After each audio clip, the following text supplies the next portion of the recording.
Chapter 5. The Undercroft. Remember how I told you about spells they don't teach at Hogwarts? Sebastian asked, brushing a sprig of hay from his hair. He smirked, pushing open a heavy door. Afternoon sunlight spilled through tall federal glass windows, scattering golden patches across the marble floor and racing up polished columns. I almost squinted against the glow. The defense against the dark arts tower. And definitely the wrong direction. Yes, I muttered, one hand buried in my satchel, fingers searching for my paintbrushes. With a subtle push, Sebastian steered me away from a column I hadn't seen, then leaned into the curve of my neck. Still interested in finding out? He whispered, his chuckle tickling near my ear. I turned to give him a look, already recognizing that gleam in his eyes, dangerous, inviting. I'd have to get used to it. Anne was off with her friend Nerida somewhere near the greenhouses. Ominous had a standing appointment for tutoring with Professor Sharp. That left just the two of us, and Sebastian had clearly planned it that way. One huff and a theatrical eye roll later, I followed him down a staircase, his long, purposeful strides making me jog to keep up. "Where are we going?" I hissed, frowning as he caught my hand and pulled me beside him at the bottom. "Great, I'm going to miss art class." Oh, bother, he replied, entirely unimpressed, and slipped his watch back into his pocket. You can sketch a fruit bowl any day. This is better. He glanced over his shoulder, then ducked behind the base of the stairs. There's a secret passage here. He said, nodding toward an old cabinet tucked into the stone niche. Even the professors don't know about it.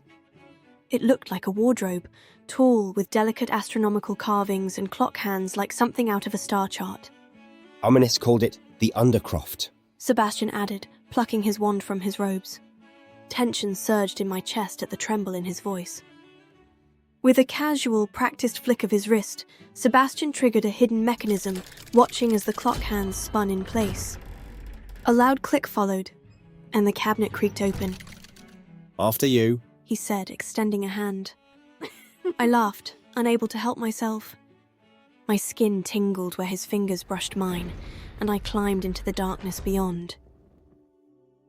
I stepped into what felt like a crypt, an underground hall with high arched ceilings and the dim glow of hanging candelabras.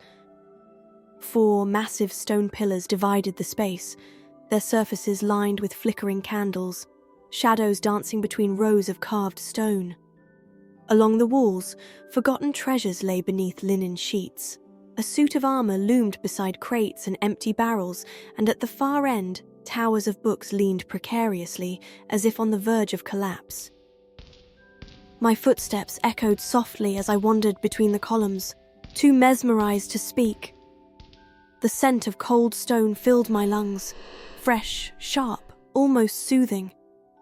It smelled like rain on rock, with a metallic tang singed by flames that had burned through centuries.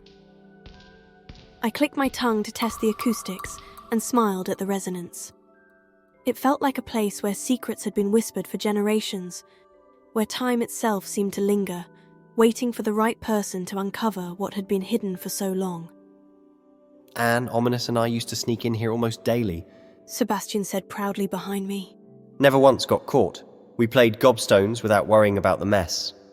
How did you find this place? I asked, pressing my hand against the cold stone of the nearest pillar. Ominous found it, he said, dropping onto a crate with a creak that sounded more alarming than it should have. I've noticed he uses his wand to navigate the castle. I let the sentence dangle, knowing the question was obvious, and maybe a little too curious. He does. His wand's almost sentient, Sebastian replied, twirling his own between his fingers. I stayed perfectly still, afraid that if I interrupted, he might stop talking. He's been working with Professor Sharp on refining the way he senses his surroundings. It's a kind of legilimency, he says. Don't ask me how it works, though. My breath came slower, heavier. So that's what the tutoring's for? Sebastian nodded, leaning back against a barrel. He practices constantly. He's like a walking radar, he said with a crooked smirk. I bent to pick up a book from the floor just to have something to hold. Is that how he found this place? I asked, feigning interest as I flipped through the dusty pages. No, Sebastian said, quieter now, almost hesitant. Someone in his family knew about it. The Gaunts are full of secrets. He shifted forward, elbows on his knees. Mention this to no one, He urged suddenly. especially not Ominous. He has no love lost for his family or their secrets, but this place is special to him. I met his gaze, heart thudding faintly. He took another breath. I swore to Ominous I'd safeguard this place, and I don't know how he'll react if he finds out I showed it to you. Maybe we should keep it a secret, at least for now. Book in hand, heels clicking softly, I halted in front of him. Why are you showing it to me then? Frustration echoed in my question. I'm already on rather bad terms with Ominous. I don't want to make things worse. Sebastian's brows rose in innocence, his mouth curving into a pout. I don't know what his problem is exactly, He said. but Anne and I like you and we trust you. Ominous will come around sooner or later. Then his mouth cracked into a toothy grin, the kind you could hide behind, especially when betraying your best friend was on the agenda. My shoulders jerked into a giggle. Fine, I said, sitting beside him. I appreciate you showing me this, trusting me. It means a lot. I glanced up at the vaulted ceiling. This place is marvelous. Sebastian beamed, leaping from the crate in one smooth motion. The Undercroft has been the perfect place to sneak off to, away from prying eyes, to practice otherwise forbidden spells. He rolled up his sleeves. So, want to try something a little more fiery? Absolutely, I grinned, tossing off my cloak as I stood. My hand wrapped around my wand, warm, familiar, as if it had been waiting. Spells like Confringo are only dangerous in untrained hands. Sebastian said, setting his stance. They should be taught properly, not banned. I smiled, remembering how he'd moved just like that in Dada class. My stomach tightened. A few heartbeats later, the room exploded. I didn't argue. I didn't want to. It was an utter thrill. The blasting curse came to me easily, too easily. It felt like escaping and returning all at once, like breaking and mending in the same breath. I knew then. I was ready. Ready to follow Sebastian Sallow into something new. I wouldn't miss Beaubaton, not for a second. I enjoyed that. I panted, sprawled on the cold stone floor, limbs aching and alive. The first time Ominous and I practiced Confringo, we singed our eyebrows. Sebastian laughed, rolling onto his belly beside me.